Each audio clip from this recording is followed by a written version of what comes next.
Good afternoon. It is Monday afternoon of the Travelers. I'm DB, and I'm by myself for the Travelers DraftKings DFS preview. And I got to get something out of the way. I got strep throat. Who knew? So it kind of sucks. I don't feel great. I started feeling bad during the Hunter Mahan interview, and it just got worse. But I'm powering through because my partner is on vacation. Pat is out. So if you hate me, you're gonna hate this show. I just got to be honest. You're gonna hate it. I am, but I'm doing my thing. I don't have any alcohol. I'm drinking water. My damn phone's ringing. I don't know what to do. Our parrots' heads are falling off. Also, I got a new backdrop. Look at this. Look at this. Look. Look at these. Look, I mean, it just looks great. No TV behind me. I'm about to improve my lighting a little bit here in the next week or so. I'm feeling excited. Even though Ricky didn't get it done at the U.S. Open, whatever. He broke my heart. He stepped on my wiener. He kicked me in the ass on like number 3, and I just knew it was done. I knew it was over. I'm going to talk about kind of some things we learned from the U.S. Open in terms of DFS. I'm going to obviously get to some picks. I got some thoughts, some things to go over. If you did not catch the Hunter Mahan betting preview that I did this morning, you're missing out. And even if you're just a DraftKings person, I think you should go listen to it because number one, the first 30 minutes, and yes, we did put timestamps in there because I don't want anybody to freak the hell out. The first 30 minutes, we do a U.S. Open recap. And it's great perspective from Hunter Mahan on that. Then we do about 15 minutes of like Travelers, TPC River Highlands discussion, key stats, golf course breakdown, and then just golf handicapping in general. Hunter Mahan won 6 times on the PGA Tour, had 7 runner-ups, won $30 million in his career, played on like 4 or 5 different national teams, won the Travelers, the very first year that the Travelers was the host, and then finished second the year after and fourth the year after that, gained 43 strokes in a 3-year span. He loves TPC River Highlands. It was a great conversation with Hunter Mahan. So then we get into handicap in the field and had a good time doing that. Gave out some names, gave out some long shots, talked about some possible bombs. And then we wrap it up talking through a little bit of the LIV PGA drama, what's going on there in the world of golf, his thoughts on the Ryder Cup. We're going to have Hunter back on the Ryder Cup show. He's a good dude. Seems to be a fan of the Tour Junkies. So that's what's up. Hello to everybody in the chat live. Appreciate you guys joining. Nancy, DT, Luke, what up? Dame, how we doing? Spaz, yeah, he is. Kistler, 4:00 today is just random, because I'm by myself. I'm not constrained to Pat's real job timeline. I get to just do it when I want to do it. I don't feel well. I've handicapped what I need to. I've already done the betting show. I would love to do this, and then I've got a couple articles to start writing. I've got to prep for tomorrow, and then I'm probably just going to go to bed. So that's why I don't feel. But apparently, Pat is actually back a day early. Leave it to Pat to not understand what day he gets home from vacation. Thank God his wife was there. He wouldn't have got on the damn plane, but he got on the plane and he's flying home right now. So he should be here tomorrow. He'll be in the hut. Business as usual starting tomorrow. If you're looking for Pat Perry, the problem is he won't be on either one of these freaking podcasts. So you're screwed there. By the way, speaking of the Nut Hut, so we'll do the chats as normal. I'll do the Wednesday live lunch chat. We'll do the Wednesday night live chat with me and Pat. Speaking of that, I have to say, we've had some amazing chats in Discord over the last couple of years, but having caddy Brett Swedberg, Adam Shink's caddy, spend an hour with us on Wednesday night before the U.S. Open to talk through what he had seen at LACC was just awesome. I loved it. Brett enjoyed it. Looks like a lot of you loved it. And he's already committed to me that if they make it to the Open Championship, he will be back. So excited to have that happen. We're going to work on trying to make that happen more and more. The Nut Hut is popping, despite me. Shout out to our boy, Crazy Marcus, who I don't see is in the chat. But Crazy Marcus has hit 4 outright winners in a row on the LPGA Tour. And all of his picks are exclusively in the Nut Hut. Every week there's an LPGA Tour event because Marcus is a lady lover. He's a lady lover. Do the ladies love him? No. We haven't found one yet. They say there's one out there for everybody. Not sure that's the case for Marcus. I believe there is. We just haven't found her. Maybe she's listening. Maybe she's a DFS lady. Who knows? But anyway, he loves the ladies. He tracks them down. He watches. He knows what's up. He knows all the ones that are out there that are good, and he puts their names down in the Discord every week. And he's hit 4 winners in a row. It's unbelievable. Yes, Kistler said it best. Mark's just one of the gals. He really is. So good for him. I believe Joe Idoni and myself both basically broke even. I say basically, I think I lost like 0.1, like a tenth of a unit in my head-to-heads and finish positions and all that stuff. And I think Joe won like a tenth of a unit on his. Obviously, I had the Ricky Fowler sweat. Pat had Xander. But let's talk about the U.S. Open. By the way, cash giveaway, the $200 cash giveaway. I've already announced him on Twitter. I found him. It is Okie Smoky 88. So you won the cash giveaway, and I've got to hear back from our friends at SoBet to get the mini driver giveaway. They were supposed to get it to me today, and they haven't got it to me yet. I'll get it ASAP, and I'll let somebody know who won the damn. You know what? And here I am. I just literally left all my notes. So while I go get my notes here, watch this. Okay, I'll be right back.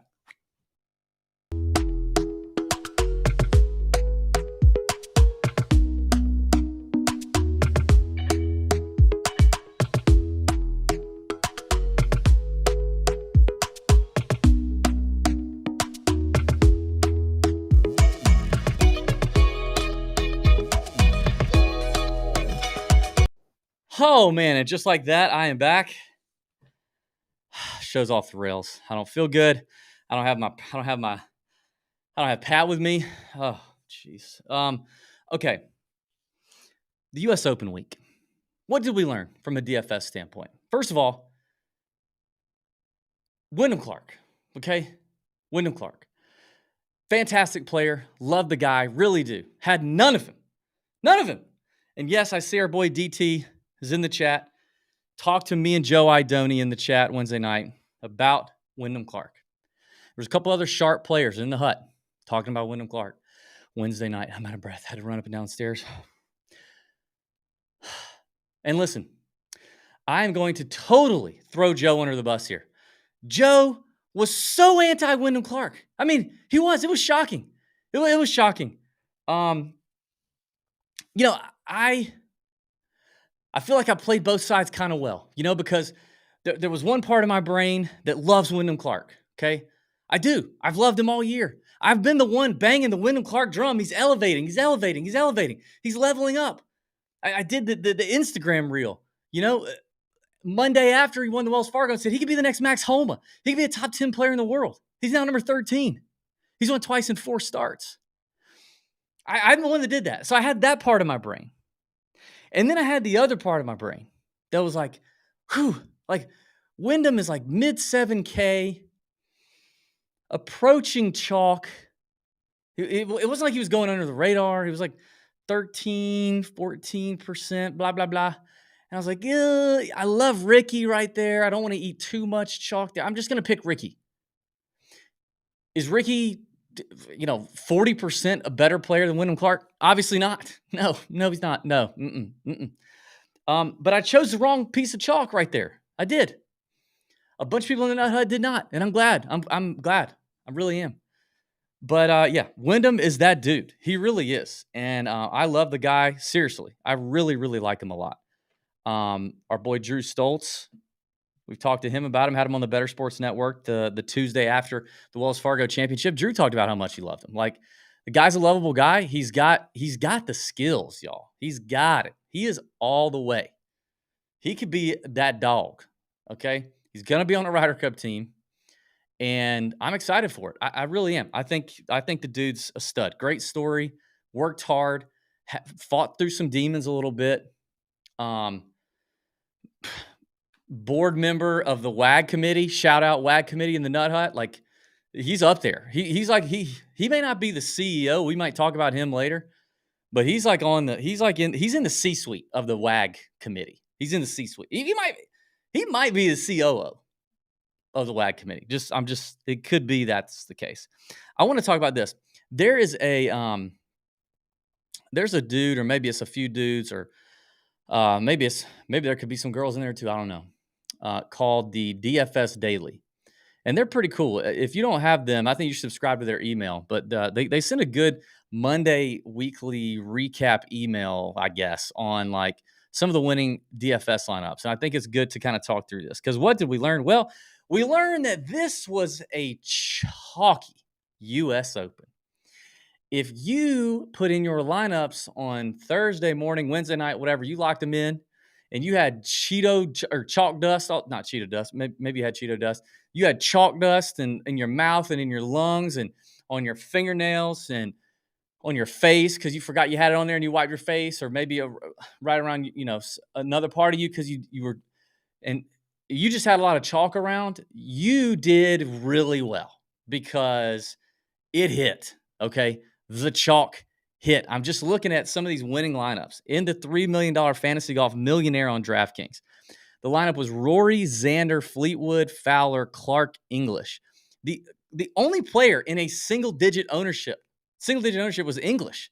By the way, that is one player I did get right. So, while I'm here by myself and I got nobody to humble me, I freaking nailed Harris English this week. Freaking nailed him, okay? So good for me on that. That's it. Harris English was 2.5% owned.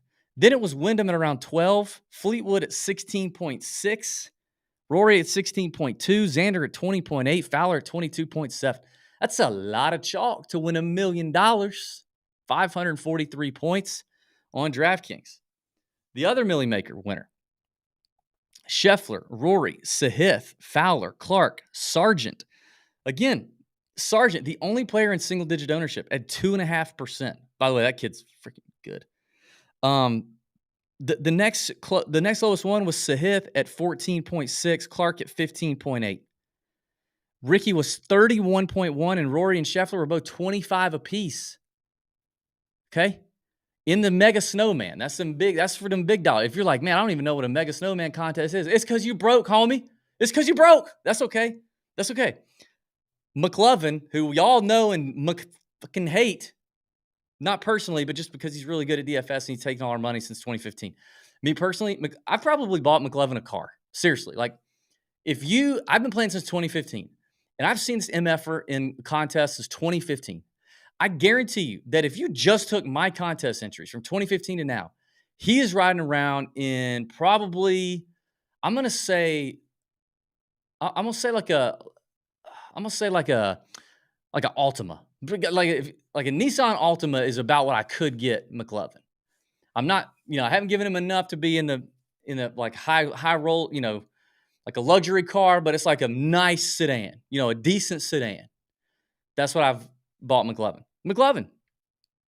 Scheffler, Cam Young, sucker. What does McLovin even know? The guy sucks. Tommy Fleetwood, Bryson DeChambeau, Ricky Fowler, Wyndham Clark. Not a single player under 10%. Cam Young was 11.5%. And that's supposed to be a sharp contest. And Cam Young at 11.5%. Screw you. I don't think so. Scheffler at 26. Fleetwood, DeChambeau right around 16. Fowler at 32. So in the sharp contest, what did they do? They ate a bunch of chalk. A bunch of chalk. Now, this was he got lucky here. I mean, this is like the nut flush lineup, even though it didn't score as many points, but like to have that much chalk and like almost no leverage and do what he did, it's pretty damn impressive. I mean, Scheffler at 24% finishing third. Fowler at 25, finishing fifth. Schauffele at 20 to 21, finishing T10. Koepka ended up screwing you. He was 20% and finished 17th, said he didn't like the course, whatever. Adam Scott and Justin Rose were probably the two that really screwed people the most, around that 19 to 20%. Cam Smith would have been nice. In the top 7 most owned plays, you had the players who finished 3rd, 4th, 5th, 10th, and 17th. That's not counting DeChambeau, Fleetwood, or Rory. I mean, so freaking chalky. The sum total ownership, okay, hold on. The Millie Maker winner was 90.5% combined total ownership. That is nuts. That's nuts. That is really, really, really nuts. So, I mean, lessons here, yeah. Freaking chalk, baby. Chalk. What's the chat saying? Spaz says Rory and Xander was the optimal chalk starter up top. Yep. So that's what I was going to say is If you look at if you look at hold on, this is the other thing I was gonna pull up. I was gonna look at this. Okay. The perfect lineup would have been Clark, Fowler, Rory Fleetwood, Cam Smith, and Tom Kim. Nobody in the 10K or above. And listen, we talk about it. We talked about it on the show. Like, could you do a lineup with players only at 9K or below? 100% you could. But not that would be like your only strategy. That you probably should have some exposure to those guys. But even Scheffler not in the perfect lineup. Scheffler not in any of the two winning Millie Maker lineups, or at least one of them, maybe both of them. Did I read him? Maybe he was in one. In the $25 Millie Maker, it was Wyndham, Ricky, Rory, Tommy, English, Xander. You had Rory and Xander up top, which is what Spaz just said in the chat. And then you had 4 7K studs. In the $5 Drive the Green, which scored like 1.5 less than the one I just read off, it was Wyndham, Ricky, Rory, Tommy, Cam Smith, Sam Burns, because Sam Burns actually ended up scoring some points. But, 88% total ownership in that lineup, and nobody above 10K. 90% total ownership in the $25 Millie Maker lineup, and nobody above 10K. Interesting. Another thing I thought about, I did this. If you read the article that we wrote up for Golf Bet on the PGA Tour, I talked about skill set stacking, which when we have an unknown course, or maybe kind of even a course like the Travelers, but especially an unknown course, and different narratives are getting thrown out there, right? Like, oh, it's a bomber's paradise. Oh, no, it's not. The fairways are wide, but they really play kind of smaller, and it's going to be super fast, and the rough is terrible. And you had these like dissenting arguments about how these things was going to shake out. I wrote up in the article, skill set stacking. If you're new to DFS, meaning like if you think it's like maybe have some exposure to a lineup or 2 or 3 or however, that all bombers, all players that hit it far, all players that hit it long, and then maybe do the same thing with like more the dinker dunker precision accuracy types, right? Your Morikawas, your Tom Kims, those kind of guys, and then mix it up for the rest of them, but have some level of exposure to these skill set stacked lineups, so that in the event that the course plays one way or the other, you have some leverage there. And what I think happened is I think LACC ultimately ended up playing out to the Bombers. I mean, you may disagree, and that's fine. Comment if you disagree. I'm curious, but when I look at it, the of the top 20, which were 26 players, only 4 averaged less than 295 yards. And then only 8 hit 75% or more of their fairways. I mean, I just think LACC, and like most majors, 90% of majors. Now, maybe not as much as Wingfoot did or whatever, but 90% of most majors are going to favor long hitters. So all these lessons, I think we take with us to the final major of the year in just a few weeks at the Open Championship. Now, at the Open Championship, we know that it is a high variant major in and of its own, right? Because you typically have weather issues. You have wave advantages. You have these different grasses, different different conditions that maybe we're not used to handicapping here stateside. But things to remember that like the balanced lineup can hit. There's so many good players in golf. They don't, even though Scottie Scheffler finishes 3rd or whatever, like he wasn't in the optimal lineup.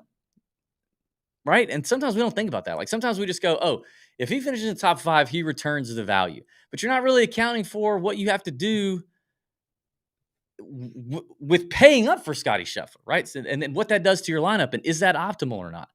The other thing we learned is, damn, Scottie Scheffler is just real freaking good. He's just, well, we didn't learn that. It was just double, triple stamped. You can't double stamp a triple stamp a double stamp. Yes, it can. He's really good, is what I'm saying. All right. That's enough of the U.S. Open. I had other rants and takes on Twitter yesterday, and me and Hunter got into it a little bit. If you're just dying for that, but I mean, everybody's got them. So, you open any podcast with the word golf in it. You can hear all of that you want, but you're not here for that. Let's talk. Oh, here we go. 20 minutes to get to the picks, DB. Whoa, 20 minutes. Well, it was U.S. Open, and I think there's value to a little bit of a debrief. Like back in the day when me and Pat first started this 8 years ago, we would have the first few minutes, 10 minutes, 15 minutes of the show would be a recap of the week before. And then people would just kept pissing and moaning so much that we quit doing it because they just want to move on. And I get it. I kind of just want to move on too. Ricky broke my heart. I basically finished dead ass even. dead ass even on DFS. I'm talking about. I think my DFS week. I made 3% on my. It was the dumbest thing. I was sitting there looking at it going, I sweat this shit all week.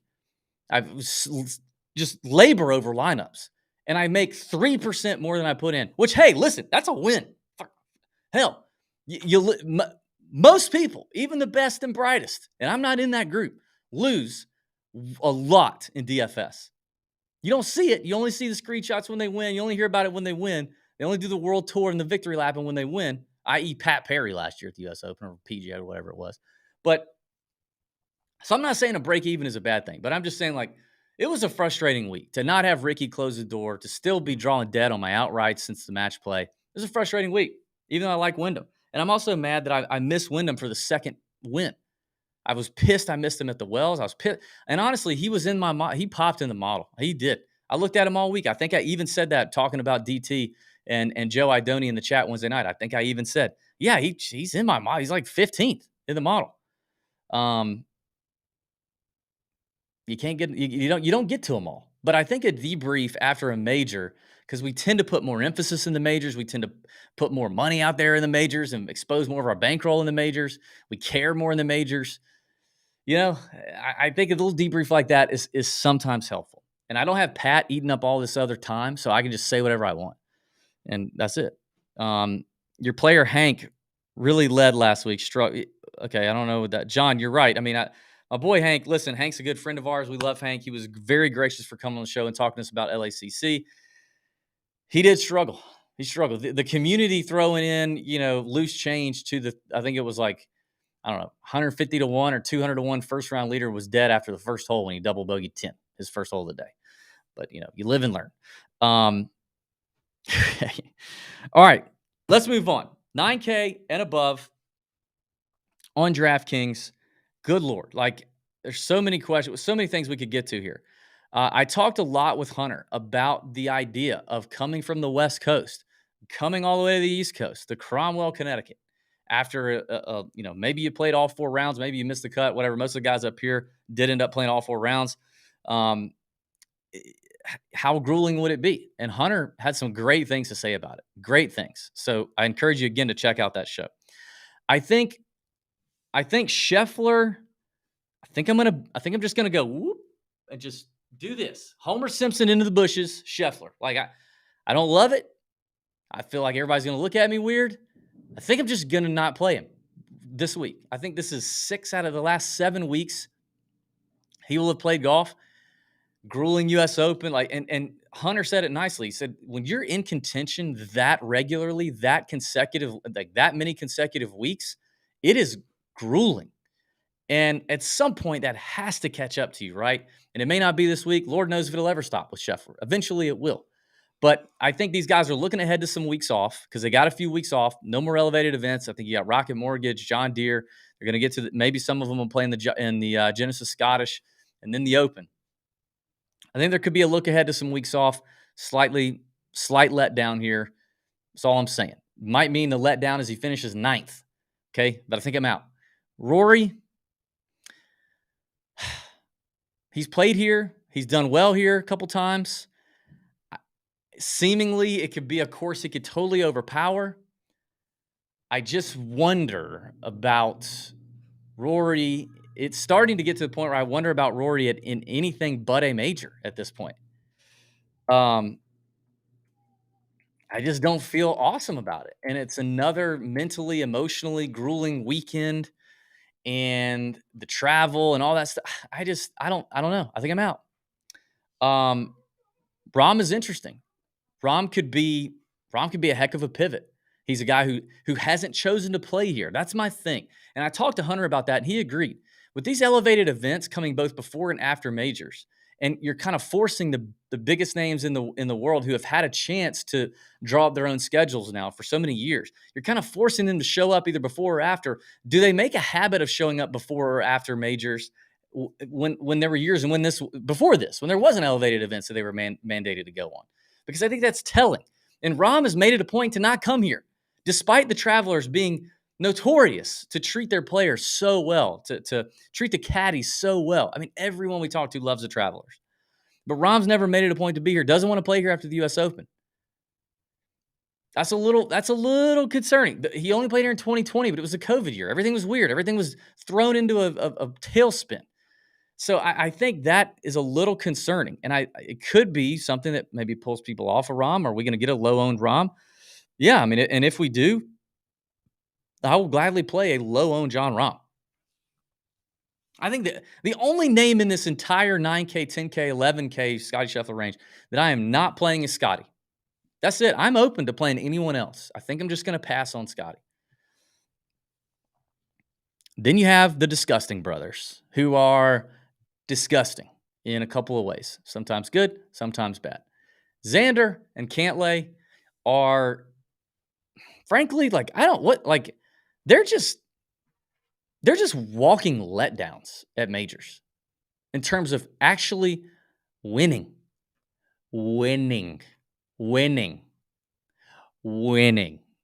It's time to win. It's time to win. You're that good. Both of you. I'm talking to both the Disgusting Brothers right now. You are that good. You win other good events against great players. And you just don't even, like, for Xander, and I get it, Ricky did the same thing. Ricky collapsed on Sunday. Ricky looked like a beta on Sunday too. I get it. But I mean, Xander, Xander was even, it felt like out of the picture before that. I just don't understand what's wrong with these guys at majors, but we're not at a major here. I could see Cantlay catching some steam, and I guess I don't mind Cantlay. Maybe it was a little emotionally less draining for him to come in the back door. You know what I mean? Versus Xander. But I think I'd rather just play Cantlay. If I'm gonna take one of the Disgusting Bros, it'd probably be Cantlay. And I think in cash, you could actually go, if you're playing 50-50s or double ups, I think you could go Cantlay in cash. I normally don't get up to a 10K guy in cash, but Cantlay loves it. At least we know that. At least we know Cantlay is a guy up top that loves to come here after a U.S. Open and plays very, very, very well. At least we know that. Now, again, he will be chalk. Cantlay will be chalk. I'm very interested in Victor Hovland again. At least he's, Hunter and I talked about this. We talked about some young guys who got to do but play golf, right? They don't have families. They don't have kids and freaking, wives and chores and responsibilities other than just play golf, make money, have fun, do your thing.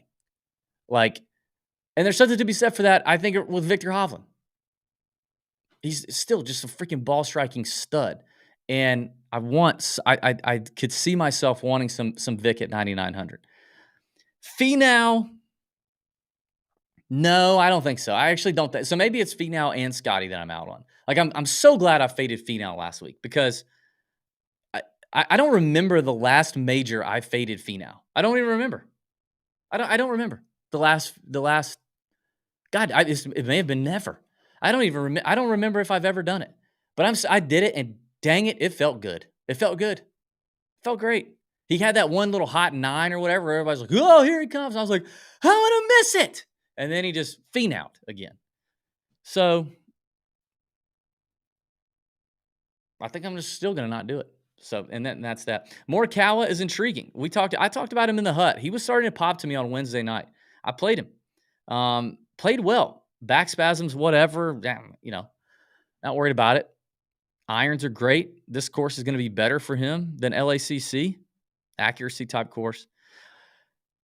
Okay, let me skip down to Fitz, which I will also be interested in playing. Although Fitz kind of fits in that Rahm category. He's not made it a point to play here. Obviously, last year it's like you win Brookline. Why would you play here if you don't have to? You wouldn't. Wyndham Clark, on the other hand, what are we going to do? Wyndham, Tommy, Ricky. What's going to happen? I don't know. I've thought about it the last couple hours trying to figure it out. I don't know. I think Wyndham will be the lowest owned of those three. I think Tommy will continue to. I think Tommy will be the highest owned. Ricky will be in the middle, then Wyndham out of those three. But I don't know how much because Tommy, I mean, are people, because Tommy just took a big price jump. It's basically the same field. It's maybe it could be a little stronger because you don't have all the qualifiers in here. It's probably not, but it's basically the same field. And, Tommy Ladd continued to do his thing, but he gets a price increase of like, what, $1,400 or something? It's a lot. And he's 20 a lot percent last week. Is he going to be that this week with a backdoor 63? I talked to Hunter Mahan about it. You're going to have to go watch the betting show to see what's up. So we're going to have to figure that out. Ricky, I can see people who had Ricky like me who were butthurt and brokenhearted that he didn't even take it. He didn't even take us to dinner. He didn't even, he told us he was coming over. He told us he'd be there at 7 to pick us up, and he never showed. Much less he didn't pick us up, go eat a nice dinner, go walk around the park with some homeless folks, and then try to close the deal on us. I mean, that didn't even happen. We didn't even come close to that. We had dreams of it, maybe. We had dreams he was going to close the deal on us, and we were going to deflower Ricky Fowler in a major. We were all going to do it. It was going to be great. But he never even knocked on the door. He never, and I mean, I'm talking about on Sunday. We were ready. We were dressed nice. We brushed our teeth. We were ready.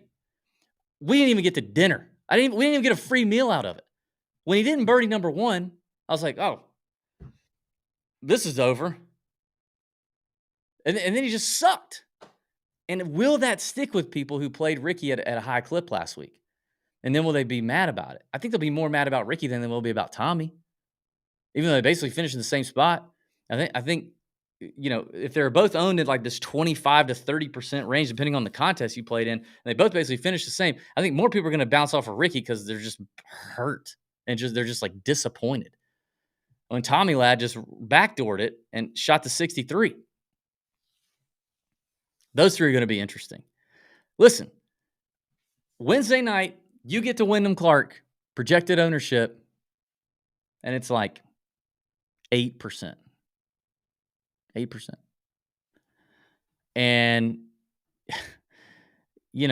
I mean, he has shown up here the last 4 years. 15th place finish in 2019. T35 last year. I mean, I don't know. You're going to have to, I don't know. I'm going to have to think about it. We'll figure it out in the Nut Hut. We'll chop it up. We'll see what's happening. Figure it out in the Discord. But I mean, I think if he's single digits, you're going to have a decision to make. You're going to have a decision to make. Okay. That's that. All right, let me get to the 8K range. I'm going slow. I thought I'd get done with this quicker. Don't forget to check out our friends at Reignmakers. Okay, DraftKings, Reignmakers. They're awesome. You got a link in the description. Click the link, get a free starter pack. Start playing for some cash all season. Claim the starter pack, get in on the action.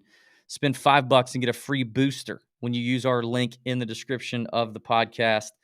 Reignmakers is a good time. We saw a couple of people in the Nut Hut made some money on Reignmakers. I think my boy Thrilly Dilly made him some Reignmakers cash last week. Good to see that.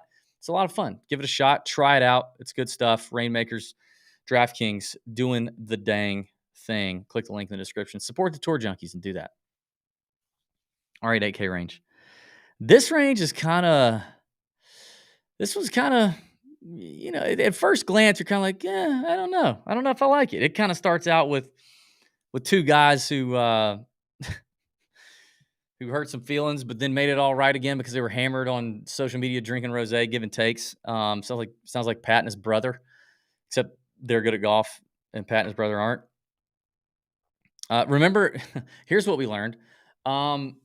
And hey, I'm gonna victory lap here because I haven't got to victory lap. I'm not getting a lot of victory laps this time of year. So I'm gonna victory lap. Everybody in the Nut Hut on Wednesday, whatever day it was, that the video from JT, I think I even said this on a show. It may have been on the SoBet show. It may have been on some show. Was it Pat McAfee's show? By the way, I did the Pat McAfee show. That was awesome. Thank you to all those who supported. Thrill of my life to be on Pat McAfee's show. I'm a huge Pat McAfee fan, have been since day one at Barstool when he started Heartland Radio was a blast to be on that. I don't remember what show I said it on, but I remember making fun of people because so many people on Twitter, the Discord, were like, "Did you see the video of JT chipping? But DB, did you see the video of JT chipping?" But it was like Tuesday or Wednesday before the US Open, off of a tight lie at the practice green, at the practice chipping green. Tight lie, and he's hitting this nice high nipper. Okay? And I'm like, he's a PGA Tour professional. What do you think they're doing? Like, with my eyeballs at the Wells Fargo, I watched Joel Damon, who sucks at chipping relative to his peers, for an hour. Hit the most amazing chip shots I've ever seen in person, for an hour at the Wells Fargo, off of tight lies. So what? They're all doing that. We cannot freak out when we see a video of a player practicing one shot, maybe two shots, out of a bag of balls that he's hitting before a tournament and just be like, he's chipping amazing. Look at him nip that off that tight lie at LACC. You're going to need that on these fast, firm greens. And then what does he do? He sucks, because he sucks right now. Something is not right. I don't even know if he knows what it is. But until we start to see it come back, I don't care. I don't care. If he's 2% owned, I don't care. If he wins, cool. Good for you if you were early. And good for the 9% of people that were there. That leaves 91% of people that I'm in the same boat with, and it doesn't mean I'm going to have like a terrible week. I will take my chances. We cannot freak out when some video... and this. Max Homa said in the practice round that JT would have shot a 62 on his own ball day in the practice round. Whoa, man. Okay, you have no idea what these guys do. If you are taking that and running with it and rostering players like that, I'm sorry, but I just don't. I'm not here for it. If it's just general public consensus saying that, or I don't know. I don't get it. If Max Homa says that, then I guess that's kind of like us having a source that says somebody's striping it and then it doesn't work out, which happened last week. So, I mean, I guess I kind of get that one.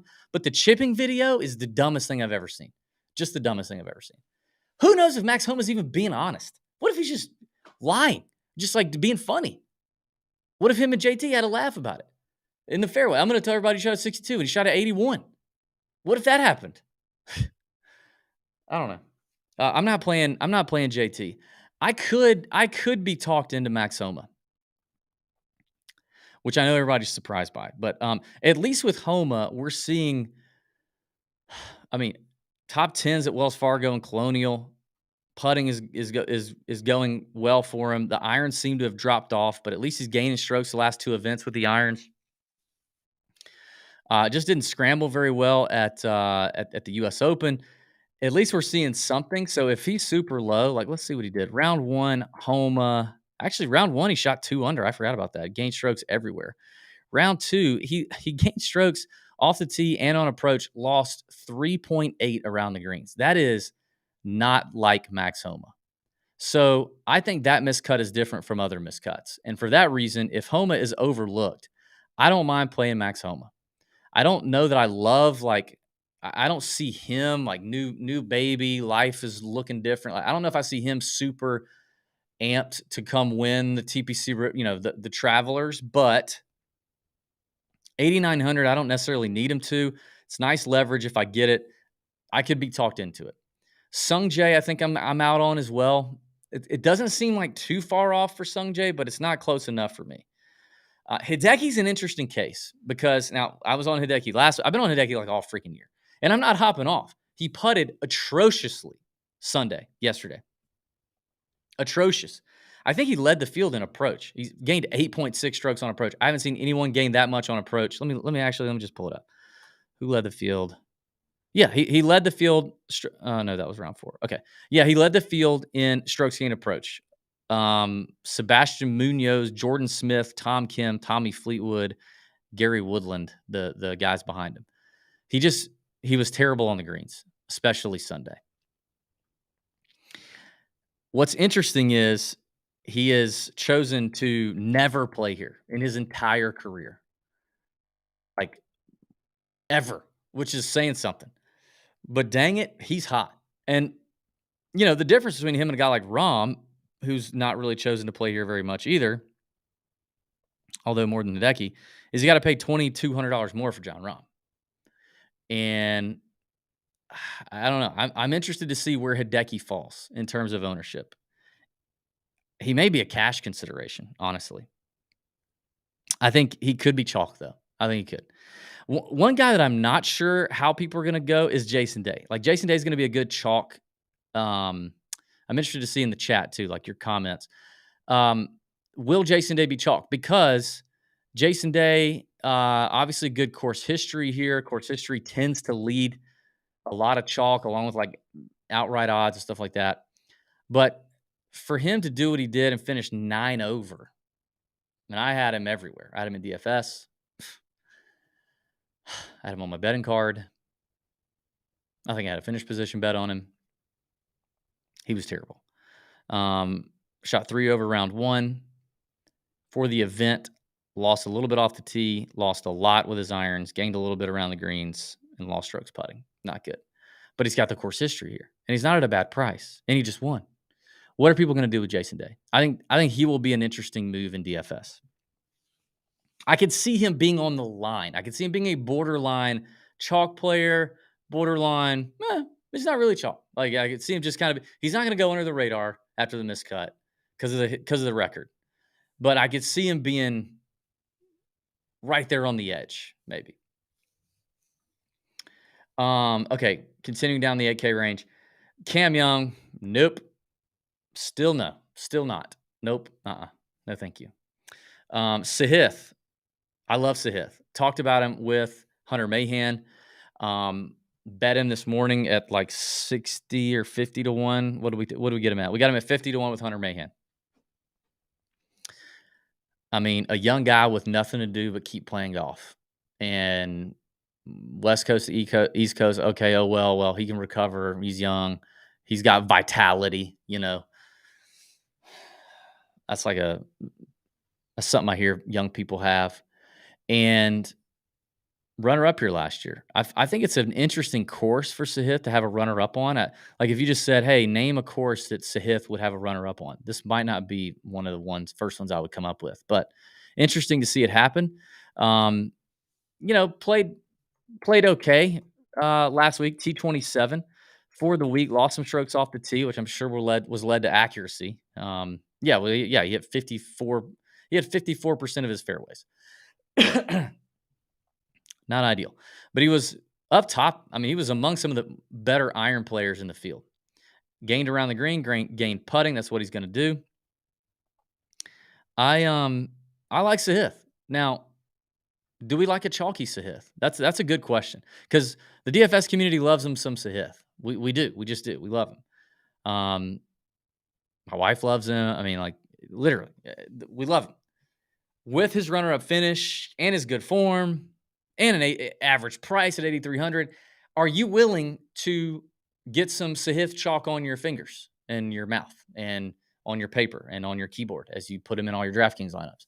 I don't know. Like, he's not one, because he does seem, he's got some volatility to him, right? Like, Ricky and Tommy, maybe not Ricky this week, because God knows what he's feeling, but like Tommy Ladd coming in like last week and the 6 weeks prior, it just feels like the floor is high. And if I do eat the chalk and he doesn't have a great week, that probably means a T42. But with Sahith, it's like Siwoo, who's down here in this range. Although I would argue Siwoo's been pretty consistent this year. But it's like vintage Siwoo. Sahith does feel like he's got this like really low floor, but it's not missing cuts. It's just like, ugh. It's like 58th at the Memorial, 56th at Wells, 74th at the Players. It just doesn't feel like he doesn't feel as safe. But maybe that's just a feeling. I don't know. But I do like him, and we'll see where he goes. Honestly, it's okay. So then you have Tom Kim, who I also like, who I also bet this morning at 50 to 1. Great to see Tom show some form again with the short game because he's been hitting fairways. The irons have been doing solid. I think he was among. Didn't I just say he was one of the top guys in?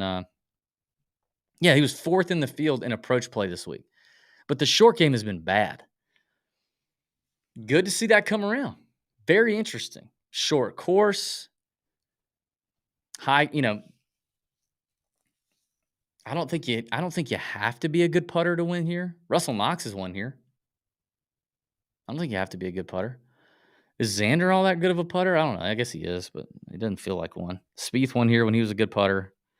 DJ, I think, underrated putter. Bubba, I don't know. So anyway, I don't think you don't have to be a great putter. But good to see Tom Kim do that. And again, like Sahith, just a young dude with nothing to do but kick ass, take $3 million, and get on down the road, right? I think TK is interesting. I think he's going to also garner some ownership. And so what that means is, does my boy Shane Lowry get squeezed? And I don't know. I call me crazy. I am just a sucker for squeezed Shane Lowry. How do you like your Shane? Squeezed? I do. I love him. I loved him last week in DFS, 20th at the US Open. I don't know if that necessarily returned the value that we wanted, but it damn sure didn't hurt you, and it helped you get 6 of 6 across the board. Maybe I just think I don't know. Maybe I have these kind of feelings towards other players where I just have blocks with certain players, but Shane just feels like nobody ever really likes playing Shane, and I don't get it. I think I play him all the time. Maybe I bet him too much because he doesn't win like I want him to. But the dude's rolling right now. He's rolling. Rolling. He's played here twice. Hasn't played here since the COVID year. Maybe that's a little concerning, but this will be his 4th week in a row. I don't love that for Fat Shane. I don't. If we're being honest, I don't. But a squeezed Fat Shane at like 7% or less projected, which I think is what he was last week. I kind of like that. I do. I'm interested in that. Okay, DT's got a stat for me. Look at DT bringing in statistics. It's not a feeling. Sahith gains 0 or more strokes only 58% of the time, roughly good for roughly 65%, 65th in the field. Okay, yeah. Yeah, that's what I mean. Like, so it's like he doesn't put 4 together. You're always worried about that one round that's like the Sahith blow-up round. But now, there's usually only like one. Or maybe it's like a round and a half where he's lost. But dude, when he's on, he is on. And he can run up the leaderboard. And he can run down some names. And obviously we know he's been through late groups on Sundays. And it does feel like he's a guy down here that could actually give you a win if he does throw all 4 together. It's a lot like Siwoo. So anyway, Siwoo's also here. Love Siwoo. He's very ownership dependent. It depends. I think his driver will be more of a weapon here than it was at LACC, obviously, because he's a little bit shorter hitter, but he hits a ton of fairways, but he's longer than average. So I could see him really doing some damage here off the tee, which he's done in years past here. He's never really putted very well at Cromwell. Isn't that what it technically is? It's like the Hartford area, but it's Cromwell, Connecticut.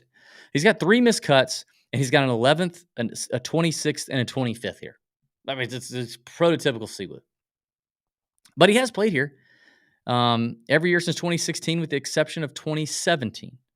So I think Siwoo is also in play. He continues to gain strokes, ball striking. He can use his play around the green as a weapon if necessary. But hopefully, he hits plenty of greens and reg. The putter is what you're waiting on. So it is a Pete Dye course. Ooh, I haven't even mentioned that. It is a Pete Dye course. So there's that. Spaz, we're still on Sahith. If Sahith didn't have a second here, but a miscut, how much love is there? Oh, I mean, I don't. That's a great question. I think there's not near as much There's not near as much, but I mean, he is at least making cuts, right? He's making cuts. So people say like, "Ooh, comfy." Um, it's my, he's my passy. He's comfy. He's comfy. It's not, it's not. So I think that there would be a level of that, plus plus the DFS community overall love, plus a decent finish at the U.S. Open. It would be that. you know? But yes, if he didn't have the second, but I mean, the second means something though, right? Like it does. It really does. It means he got around here last year. He figured out what he could do, how he could play it. I mean, Hunter said today it wasn't like it's a course that takes a lot to learn. So yeah, I don't know, but if the second wasn't there, it would change a lot of things. But if I had 2 more inches, I'd be a king. 2 less, I'd be a queen. You know what I mean? So if ifs and buts were candy and nuts, it'd be Christmas all year. All the if statements, whatever you want to hit me with. All right, I got to move along. I wasn't going to do an hour-long show by myself. Okay, we got to get to the 7K range. Don't forget about our friends at Front Nine, man. Listen, Front Nine. I listen. I need you people. If you've been supporting the Tour Junkies podcast for very long, and you've not ordered some Front Nine coffee, please consider doing it, because these people have committed to the Tour Junkies now for almost 2 years, or going on. Well, let's see. Yeah, going on a year and a half. And it's a local small business started here in Augusta, Georgia, distributing great coffee to people at their door across the U.S. They love coffee. They love golf. They're good folks making a good product, and they're supporting us. And they're giving Tour Junkies listeners 10% off their entire order, and you can reuse the code TJ10 as many times as you'd like. They have K-Cups, they have ground coffee, they have whole bean coffee. They've got all that stuff going on. So you can check out the website, front9coffee.com. That's the number 9coffee.com. Promo code TJ10 gets you 10% off the entire order, and you can use it over and over again. As far as I know, we're the only promo code on the website. So it definitely would mean a lot if the Tour Junkies following that drinks coffee would give them a shot, give them a try. Obviously, my blend, the DB's large bucket of balls, and Pat's blend, the bump and run, are available for you to try. We both kind of have different palates there. Pat's is more of an espresso Milano kind of bold flavor. Mine's a hazelnut, like nutty caramel blend. It's delicious. Both are good. Try it out. Link in the description. Promo code TJ10. Okay. Where am I at? 7K range. I mean, right off the bat, you just look at the 7K range, you go, oh God, give me Russell Henley and Harris English. And I love Harris English. I really like Russell Henley. I trust Harris English to win more so. I've already bet him. I like both of them. I do think both are going to be chalk. But I would play either one of them in cash and 50-50s or double ups. I do think both are going to be chalk. Let me try not to talk about every player in the range now that we're in the 7K range. Denny McCarthy is an interesting one. He's like the inverse of Jason Day. It's like horrible course record, playing amazing. Also, why the piss does Denny McCarthy have a bad course history here? Like, are we living in an alternate universe? Does Denny show up to Hartford and like, is there a strip club nearby? Like, not even a strip. Like, what is Denny into? I don't even think Denny doesn't seem like a strip club guy. He's like, he is the CEO of the WAG committee. He is the top dog. He's the Logan Roy of the WAG committee. Okay, so no need to do that. So what is it? Is there some other vice around Cromwell? Are there a lot of vices in Cromwell or maybe there's something strange in Cromwell that Denny loves that nobody else? How does he not crush this golf course? Is beyond me. He's played it 4 times every year since 2018, with the exception of the COVID year. And his best finish is a 47th. He's never gained strokes with his irons here, ever. What? And it's 6,800 yards, Denny. Do they make Denny play from a different tee? I don't understand. I literally don't understand. This is the craziest, most wacky course history, just dissonance between a player and a course fit that I've ever seen. I don't understand why Denny doesn't play here well, but he's playing well right now. Now, is he doing a lot of it with the putter? Hell yeah. But like, that's Denny McCarthy. Did Ron Jeremy make it in the porn industry with a huge schlong? Yeah. Like yes, he did. That's all he had, but he did it. He had it and he did it well. If that's all Denny has, then he's the Ron Jeremy of PGA Tour golf. And every now and then, he's going to do well. I don't know why it hasn't been here. It's unbelievable. So he will be another interesting case study in ownership. I think the DFS community will agree with me that, like, we got to play Denny. Like, I'm pretty sure that's going to happen. It's crazy. I mean, crazy. I almost feel like I'm looking at Fantasy National like, is there a second Denny McCarthy that played a tour event like 16 years ago that's somehow in the ShotLink records and we keep pulling this guy's deal? Because I don't understand who this guy is. Corey Connors is an interesting bounce back pivot for me. He's just kind of been doing this. He's kind of been ping-ponging, miscut, great finish, miscut, good finish. But I like him here. I think Connors is a potential pivot that I'm interested in. Let me see if I can move faster here. I mean, the course horse for course horses is Harmon. And as much as I like little cockbite, the Georgia Bulldog, I'm not playing a chalky Brian Harmon. You can forget it. I would much rather play. I'll play Gary Woodland over Brian Harmon. That's saying something. That is saying something.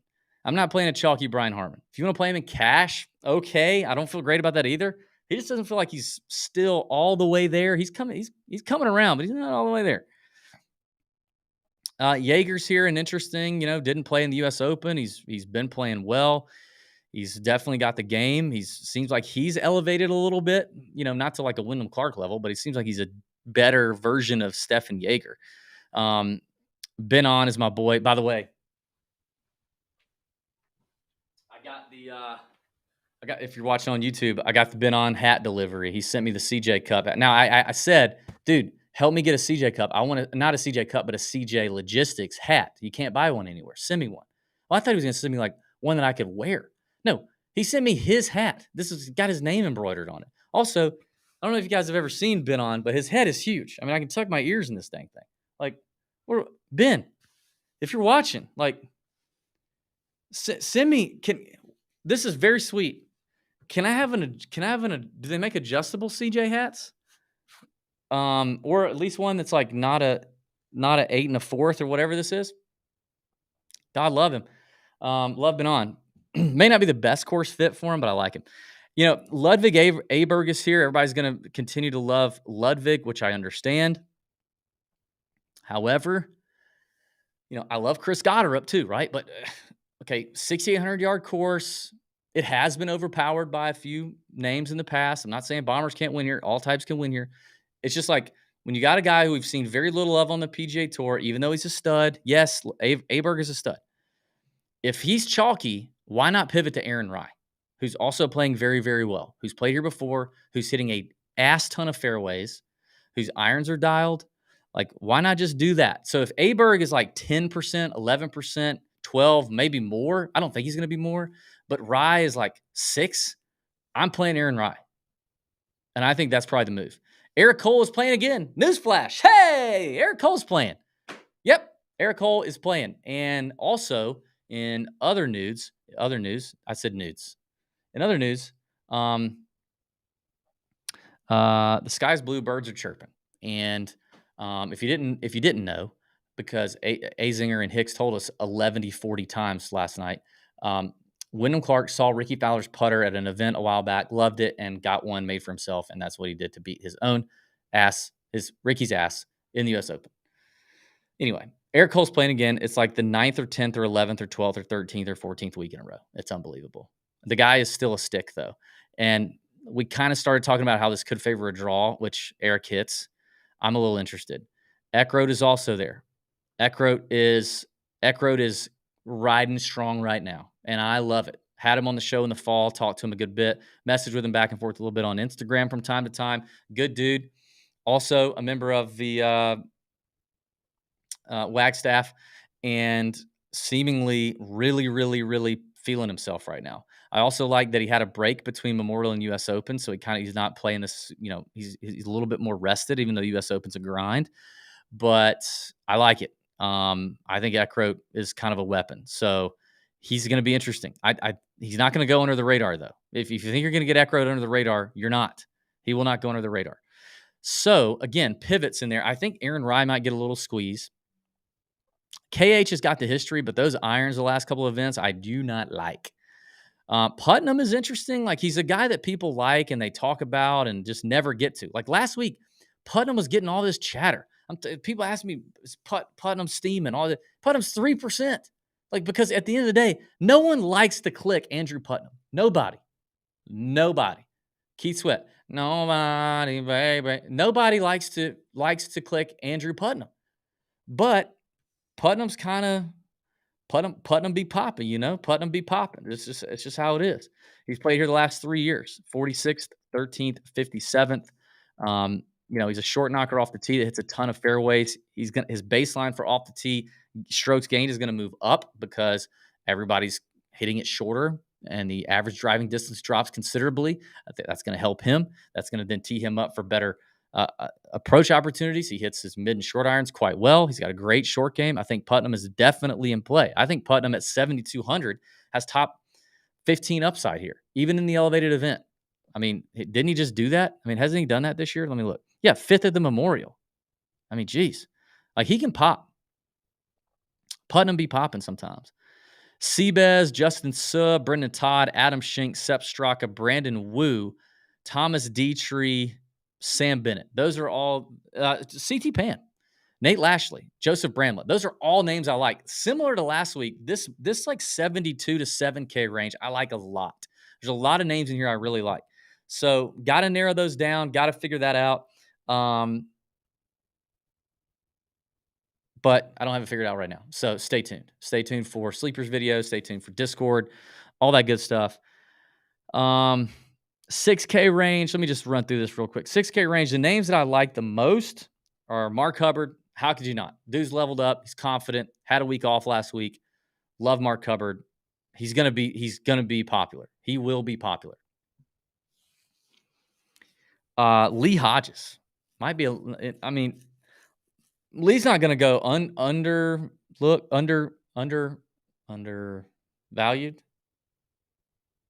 Overlooked. He's not gonna go overlooked. But he might get less love than Hubbard.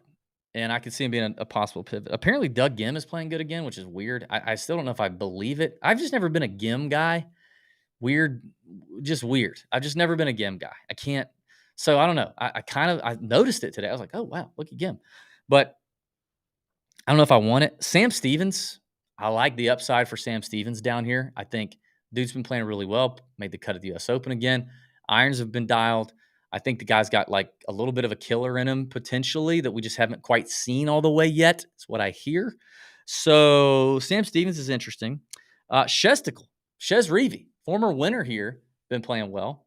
I think Shez Reavie's here. Dylan Wu is the better Wu. D Wu's down here. He's going to get a bunch of love, but you could possibly pivot from D Wu and go to Andrew Novak. We know I'm a huge Andrew Novak guy.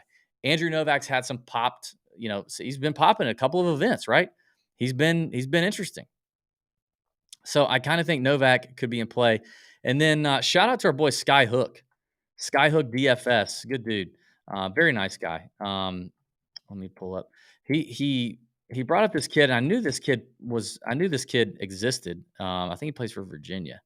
Ben James. He's the 4th ranked amateur in the world. And he's actually already played the Travelers before, missed the cut, did all right though, gained some strokes in some interesting categories. The dude's crushing it in NCAA. So he could be an interesting, Travelers does a good job of giving sponsor exemptions to these young college players and young players. Like Michael Thorbjornsen last year. Finished 4th here when he got the sponsors invite. I mean, James is like $6,100. If you really want to go top heavy and throw in Ben James. I'm Ben James, Mick. Dave Chappelle reference. If you really want to do that, then Ben could be an interesting flyer if you believe in the Thorbjornsen stuff. So there's that. So, all right. Other than that, I think that's all I got. Don't forget to check out our friends at Underdog too. I played the video a little bit ago and I forgot my notes.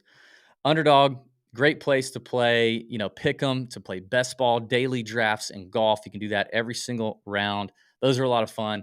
And you can do it for cheap or you can do it for a little bit more prize money. It's a good time. You can even create your own. The best ball drafts are a good time. And then the pick 'em, You've got higher lowers on scores, birdies, bogeys, all that good stuff.